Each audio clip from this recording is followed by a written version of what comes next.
Welcome to news and views. మనం చూస్తున్నాం రెండు తెలుగు రాష్ట్రాలకు సంబంధించిన కీలకమైన వార్తలకు సంబంధించిన కథలు ఇవాళ మనము పేపర్లో చూస్తున్నాం. మొదటగా ఇంటర్నేషనల్ న్యూస్కి సంబంధించిన వార్త ప్రతి పేపర్లోనూ మనకు కనిపిస్తుంది. ఇందులో ముఖ్యంగా ఏదైతే రవీంద్ర అశ్విన్ నిన్న తన ఇంటర్నేషనల్ క్రికెట్ ఫార్మాట్కి ఏదైతే రిటైర్మెంట్ ప్రకటించారో ఆ నేపథ్యంలో ప్రతి ఒక్కరూ దానికి సంబంధించిన వార్తను ఇచ్చారు. మిస్టర్ మాయావి నిష్క్రమణ అంటూ ఆయన మొత్తం ఇప్పటిదాకా ఆయన కెరీర్లో సాధించిన ఫీట్స్కి సంబంధించిన ప్రతి విషయాన్ని చర్చిస్తూ ఒక కథనం మనకు వెలువడింది. అందులో 106 టెస్టుల్లో 537 వికెట్లు పడగొట్టిన నేపథ్యం కానివ్వండి, అలాగే 3503 పరుగులు తను టెస్టు పరుగులు చేసిన పరిస్థితి, అలాగే 11 సార్లు టెస్టులో ప్లేయర్ ఆఫ్ ది సిరీస్గా తన అవార్డులు గెలుచుకున్న నేపథ్యంలో ఆ వార్తకు సంబంధించినది కథనం మనకు అన్ని పత్రికల్లోనూ ముఖ్యంగా కనిపిస్తుంది. ఇక మాటలు మంటలు అంటూ అంబేద్కర్పై అమిత్ షా వ్యాఖ్యల కలికలం, క్షమాపణ చెప్పాలంటూ విపక్షాల డిమాండు, సభలోనూ బయట తీవ్ర నిరసనలు, షా రాజీనామా చేయాలి, కాంగ్రెస్ బాబాసాహెబ్ను గౌరవిస్తోంది మేమే అంటూ ప్రధాని చెప్తుంటే నా వ్యాఖ్యలను కాంగ్రెస్ వక్రీకరించిందంటూ షా మరొక మాట మాట్లాడే ప్రయత్నం చేశారు. ఇక ఆంధ్రజ్యోతి పత్రికను చూస్తే ఏదైతే ఇప్పటికే దీనికి సంబంధించిన మనకు కనిపిస్తుంది, ఏదైతే వైవి తనడికి నోటీసులు, రంగంలోకి ఈడీ, కాకినాడ పోర్టు కేసులో మరో మలుపు అంటూ ఓ వార్త మనకు కనిపిస్తుంది. అందులో జగన్ హయాంలో చేతులు మారిన వాటాలు బెదిరించి భయపెట్టి కొట్టేశారంటూ ఫిర్యాదు చేసిన నేపథ్యంలో విక్రాంత్ రెడ్డి, సాయిరెడ్డి తదితరులపై సిఐడి ఇప్పటికే కేసు నమోదు చేసిన వార్త మనకు కనిపిస్తుంది. ఇక గనుల వెంకటరెడ్డిపై మరో కేసు 1-2 రోజుల్లో ఏసీబీ ఎఫ్ఐఆర్ అంటూ మనకు వార్త కనిపిస్తుంది. ఇక హెల్మెట్ లేకపోతే ఉపేక్షించొద్దు అంటూ రోడ్ల ఫైన్లు తనిఖీ చేసి అక్కడికక్కడే ఫైన్లు వేయాలంటూ చేసిన వార్తకు సంబంధించిన ఇది కనిపిస్తుంది. మరి ఇక సాక్షిని గమనిస్తే సాక్షిలో నిన్న కరెంటు ఛార్జీలు, నేడు ఆస్తుల రిజిస్ట్రేషన్లు బాదుడు అంటూ మనకు వార్త కనిపిస్తుంది. భూముల విలువలతో పాటు నిర్మాణాల విలువలకు పెరుగుదల, గుడిసెలు, పూరిపాకలు, పెంకిటిల్లు, రూఫ్ లేని ఇల్లు, వేటిని వదలని వైనమంటూ ఓ వార్త మనకు కనిపిస్తుంది. ఇక న్యాయాధికారిపై నిఘా అంటూ ఇంటి పరిసరాల్లో మాట వేసిన ఇంటెలిజెన్స్ అధికారులు, న్యాయాధికారి కదలికలపై ఎప్పటికప్పుడు ఆరా అంటూ ఓ వార్త మనకు కనిపిస్తుంది. చంద్రబాబుపై కేసును నీరుగార్చేలా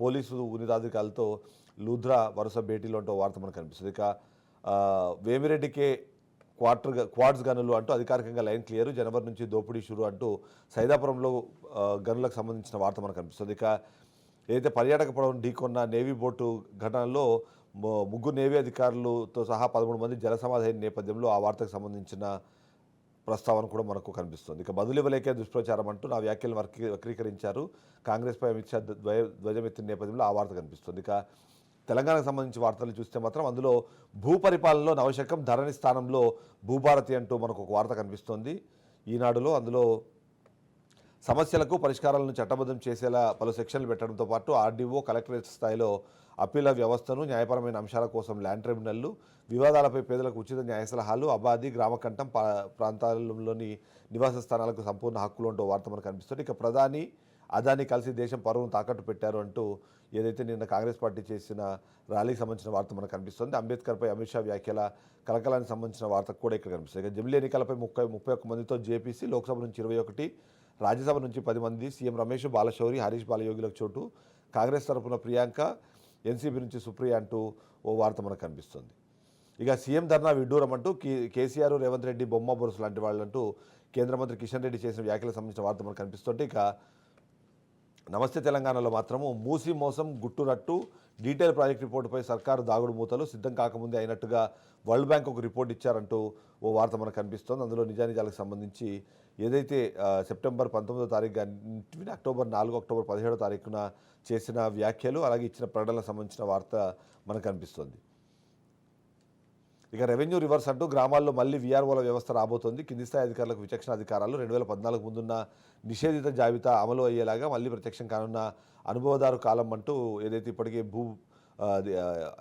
ధరణిని తీసుకొచ్చే క్రమంలో బీఆర్ఎస్ ఏవైతే పాయింట్స్ చెప్పిందో వాటికి వ్యతిరేకంగా ఇప్పుడు నడుస్తుంది అనే విషయంగానే వాళ్ళు చెప్పే ప్రయత్నం చేశారు. ఇక లగచర్ల రైతులకు బెయిల్, ఫలించిన బీఆర్ఎస్ న్యాయ పోరాటము, పట్నం నరేందర్ రెడ్డి సహా 25 మంది రైతులకు ఊరట అంటూ మనకు వార్త కనిపిస్తుంది.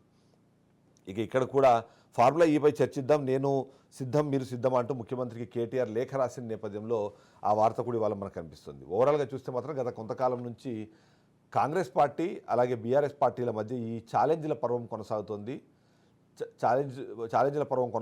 ఆ ఛాలెంజ్ల పర్వంలో ముఖ్యమైనది ఏవైతే ఆరోపణలు చేస్తున్నారో ఆ ఆరోపణలకు సంబంధించి కేసులు పెట్టండి, అరెస్టు చేయండి అంటూ వైపు బీఆర్ఎస్ పార్టీ ఛాలెంజ్ చేస్తుంటే ఆ కేసులకు సంబంధించి చట్టం పని తాను చేసుకుపోతుంది, మీరు ఎదురు చూడండి, వెయిట్ చేయండి అనే విధంగా కాంగ్రెస్ చేస్తున్న వ్యాఖ్యలకు సంబంధించినది కూడా మనకు కనిపిస్తుంది. ఓవరాల్గా ఈ ఫార్ములా కార్ రేసుకు సంబంధించి మీరు కేవలం మీ కేబినెట్ సమావేశంలో గంటల సేపు మాట్లాడుకోవడం కాదు, మీరు 4 గోడల మధ్య కాదు 4 కోట్ల మధ్యలో మాట్లాడదాం రండి అంటూ ఛాలెంజ్ విసిరిన నేపథ్యంలో అదే విషయంపై ఇవాళ మనము డిస్కషన్ చేపడుతున్నాము. ఓవరాల్గా చూస్తే నిన్న అసెంబ్లీలో జరిగిన ఇష్యూస్ సంబంధించి కూడా ఇవాళ మనం మాట్లాడే ప్రయత్నం చేద్దాం. ఏవైతే కమిషన్లకు సంబంధించి కానివ్వండి, ఆటో డ్రైవర్లకు సంబంధించిన డిస్కషన్ కూడా నిన్న అసెంబ్లీలో జరిగిన నేపథ్యంలో ఈ మొత్తం అన్ని అంశాలపైన మనం చర్చను చేపడదాం. మన చర్చలో